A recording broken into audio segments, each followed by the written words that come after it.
Good evening, everybody. What is happening? Hopefully, you all are having a wonderful day today. So, I thought that I would review this fight, the Joyce versus Danny Dubois fight. This was a very big fight, and it was really going to show us who the new hottest heavyweight prospect is overall in boxing. Because Joyce and Danny Dubois are two of the better heavyweight prospects in the division. I can't really think of a lot of other very good, or at least exciting, heavyweight prospects right now.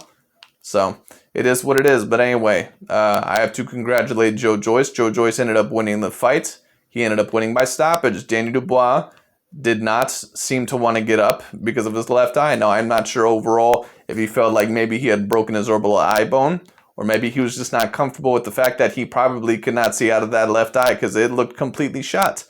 And to be honest with you, it looked completely shut for at least a couple of rounds. So it is what it is.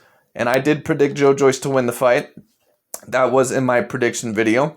And the reason why I predicted Joyce to win was because I thought it was debatable who the better boxer was. I think a lot of people were very hyped up about Danny Dubois. They thought he was going to be the next big thing, and I just didn't see it.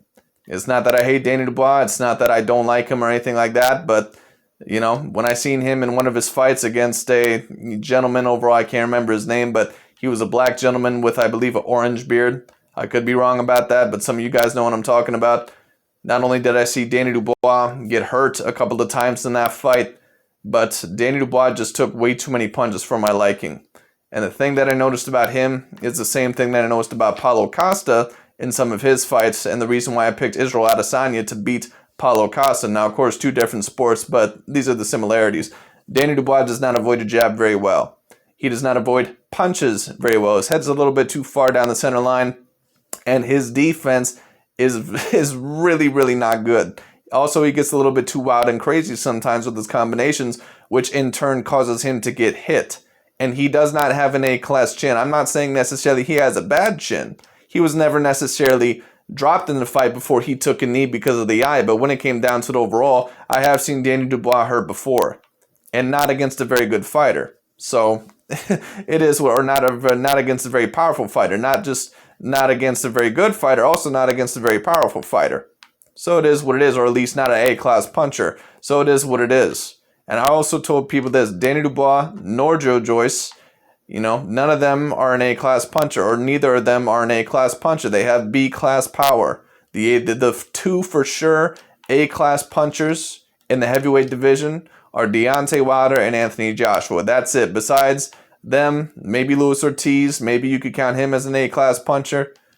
You could also count Alexander Povetkin, potentially, and maybe Andrew Ruiz. Those are pretty much the five that I could consider A-class punchers, but for sure, Deontay Wilder and Anthony Joshua. Danny Dubois does not have that type of power to me. He ended up lasting, I believe, I can't remember if it was a 10 or a 12-round fight, but he ended up taking Kevin Johnson, and I'm not even sure how old he is now. A guy that Anthony Joshua knocked out within 2 rounds. That was the first fight I seen Anthony Joshua in. And overall, he ended up taking that guy the full fight. Danny Dubois, now that doesn't always mean anything, but when it comes down to the overall, Danny Dubois, even as you can see in this fight, I could just tell Danny Dubois does not have A-class power. So it is what it is. But when it comes down to the overall, bottom line is this: Danny Dubois has a lot to work on. I hope overall he ends up coming back better than ever. But did I ever personally see Danny Dubois becoming a top 5 guy in the heavyweight division? No, personally I didn't. He maybe later on in his career might become a top 10 guy, and Joyce looks, as of right now, probably with this win, probably is going to become a top 10 guy. But personally, to be honest with you, do I see either of these guys becoming top 5 in the division? I think Joyce maybe can make it to the top 5. It's possible, because he might have a chance against a Dillian Whyte, because Dillian Whyte is not necessarily an A-class skilled boxer, certainly, and he may not even be an A-class boxer.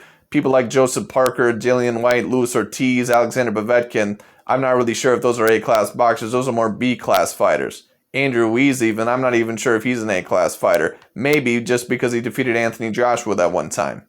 But besides that, the rest of them are pretty much B-class fighters. So Joyce might be able to defeat some of those guys. He might have enough skill. He might have enough power and enough wherewithal to beat some of those guys. But do I ever see him beating the main 3? No, personally, I don't. Joe Joyce, in my opinion, just does not have enough hand speed. He does not have enough head movement. He does not have enough defense. Now, the reason why I picked Joe Joyce to win against Danny Dubois, because I already explained some of Danny Dubois' faults. What I noticed about Joe Joyce is that his head movement gets better later on in the fight. He'll keep his hands up a hell of a lot more than Danny Dubois does, and I thought he might be able to counter him decently. He was not able to counter Danny Dubois really worth a shit in this fight. Joe Joyce is not a very good counter puncher, partially because overall his hand speed is so slow. But when it comes down to the overall, he was able to hurt him a lot with the jab. He was able overall, and when I say hurt, I mean he was able to bug that eye and obviously swell it up. And obviously it was enough to hurt Danny Dubois or he wouldn't have quit. So it is what it is, which once again, not judging, but just saying, it is what it is. But when it comes down to it overall, very good on Joe Joyce to win this fight. Very tough fight, very tough, I don't want to say brawl, but I guess scrap. They both had their moments. They both hurt each other. But when it came down to it, I did predict Joe Joyce because I thought he was going to be able to outlast Dubois, and he did. I think the stamina was on Joe Joyce's side. I think overall, his movement was on his side. And I think on top of that, he's just more defensively responsible than Danny Dubois. I don't see Danny Dubois ever becoming at the top of the division. I just don't see it. Because to be quite honest with you, I'm not really even sure if either of these guys could defeat a Joseph Parker. I don't, if one of them were to get in the ring with Andrew Ruiz next, I think there's a very good possibility that Andrew Ruiz could knock both of them out. So it is what it is. That's what I personally think about both of these fighters. They maybe could defeat Andrew Ruiz. They maybe could defeat Luis Ortiz. They could defeat Dillian White. They could defeat Alexander Povetkin. But all those are 50-50 fights for, Joe Joyce. And for Danny Dubois, I just don't see Danny Dubois having the wherewithal to last, those rounds. All right, I just don't see it. So it is what it is. But anyway, that's really about it for this fight review. Let me know overall what you guys think. Congratulations to Mr. Joe Joyce. He ended up winning the fight. I did predict him to win the fight, although I was not too confident in my prediction because I knew this was a 50-50 fight. But that's really about it for today. Thank you so much for watching. I'll talk to you all later.